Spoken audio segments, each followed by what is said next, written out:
What's up, guys, and welcome back to the channel. We're here at CHENG'S Aquarium. We're actually doing water changes. As you can see, my fish tanks are down on water because I'm draining them. What's it called? I'm going to take you guys through the steps that I do to make a water change to make it successful without killing any fish or harming any fish or stressing them out too much. You can see here I kind of did a little more here, but it's fine because I wanted a deeper water change. But when I have fry and stuff like that, or younger fish, I don't try to do more than half. This is about half. When I don't have fry and I want to get a spawn going, I'll do a little bit of more of a water change. But when it comes to like fry and stuff like that, I try not to. See, halfway. Especially when they're younger, I still have to do those. But what I basically do is actually grab a big 20-gallon bucket or whatever bucket size you have. Don't drop methylene blue, guys. Look, it won't come out. Anywho, what I do, so I try to drain tanks at least halfway through once a week, and I dump them into this 20-gallon bucket. Now this bucket, it will fill up, and so I don't have to keep carrying 5-gallon buckets. All I do is throw the pump into here and outside. So from here, once it gets full, I plug it in, and then this drains, and I can continue doing the water changes. Vice versa, when I fill up the water, I'm going to show you guys in a little bit. I have to throw this huge tub into this, what do you call it? Into the, I forgot what I called it.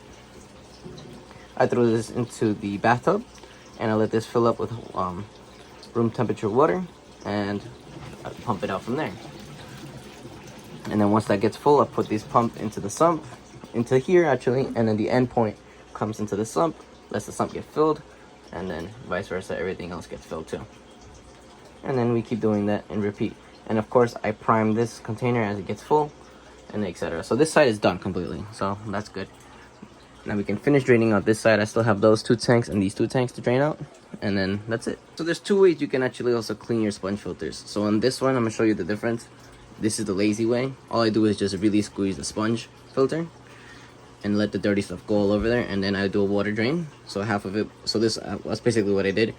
I just really I just squeezed the sponge filter as much as I can until a bunch of the water turned black or brown, and then I drained half. So half the beneficial bacteria is still in there. So that's not the best way to doing it unless you're gonna do a full water change. But since there's younger fry in there, I don't want to. The other thing would be what I did here. As you can see, there's no dirtiness here because I just took out the sponge filter and then squeezed it in here until it stopped coming out so dirty. But yeah, that's basically the best way to do it. But if you're lazy, you could do that too. This just will look black for maybe the first day.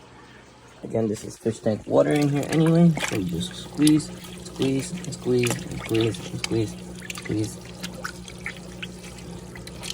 As much as you can, to be honest.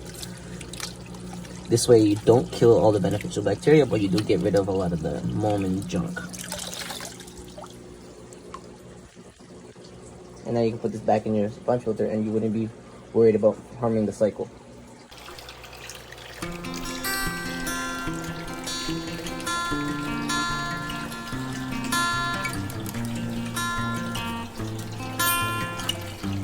The only thing that I don't rinse out in fish water is the catcher. So basically where I have a bunch of filter flaws, the water has to go through this first. So this I actually either replace, which looks like I can replace already, but I'm lazy and I don't want to go downstairs and get the filter floss. I'm just going to rinse this out in the sink. I don't care about the beneficial bacteria on this. I just want it out. I have more than enough with the sponge filters and the bio media that I have inside of there. You can see. Need to put more in here, but yes, that's more than enough. So I just basically rinse it out with the sink water, and I don't care if for some reason that I lose all the bacteria in this. I have much more than enough in everything else. As this is filling up, as you can see, some fill up a little faster than others, but that's fine. This one filled up first, this one's filling up second, third. That's because I have these open a little bit more because of the, what do you call it? If I left these 2 equally, this one will fill up a lot faster, and I'd rather these guys get enough water than not. It's not that they're not getting any, but I want to flow anyway. Yeah. Look at that. Now we have to wait for it to get filled. But you do have to, the only thing about this is that you do have to stay here because you don't want it to overfill or overflow and have water all over. The difference between when you don't squeeze it out, or so when you don't squeeze it, this is getting annoying. So versus when you don't squeeze it out inside the tank, see how clear it still is? I mean, sure, it's not as clean as probably a brand new tank compared to when you just squeeze it inside the tank. This is what you'll see for a couple hours. Not a day actually. Now that I think about it, this will clear up by maybe tonight. What's it called? So if you don't really care, you could just do that. It all depends. These is not for looking at. This is basically just for breeding and all that. So breeding, growing out, all that fun stuff. So I don't really care. I mean, I prefer to do it this way. This is easier. Not even that easy, because you have to make sure you don't hit anything and kill any fish inside that tank anyway. For example, this is all I do. I grab a piece, let's say, like so. It's gonna be a little loud.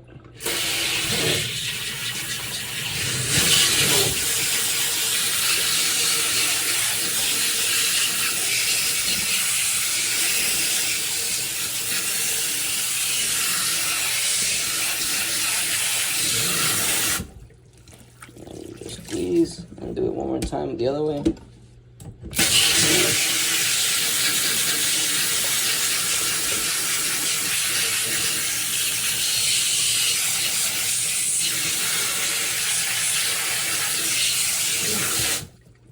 And just grab and then squeeze. And now it's white. So as you can see here, we ended up filling up both sides. Again, I just let it fill up, and I let it fill up a sump, and the sump will fill up the rest. So to make sure it overfill. But all of them have been. And look, this is not even an hour later. Ace, be quiet. Ace is barking over there.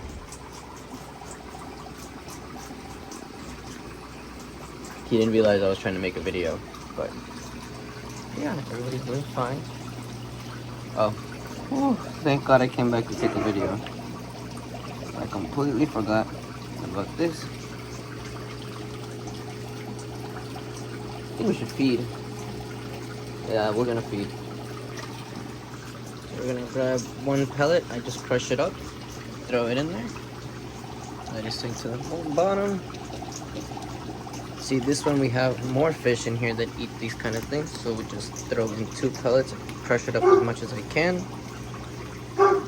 They'll take care of that. And in here we have so many babies, so same thing, just crush it up. They all sink to the bottom. Now we have to feed these babies. Just crush it. Oh, it looks like they still have some food from last time. Good. That must have been I fed yesterday. Throw these guys in there. Throw these bad boys into here. Look at that. Almost out, if not already out. Throw this guy in there.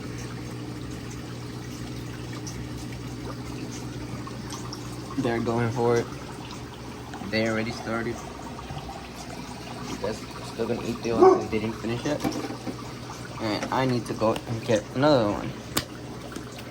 Anyway, guys, thank you guys for watching and staying tuned. I'm gonna feed the fish by myself, but if you guys want to see videos like that of just feeding my fish, you could do that too. But I don't know, I feel like it's not as informative as other things that I could be making.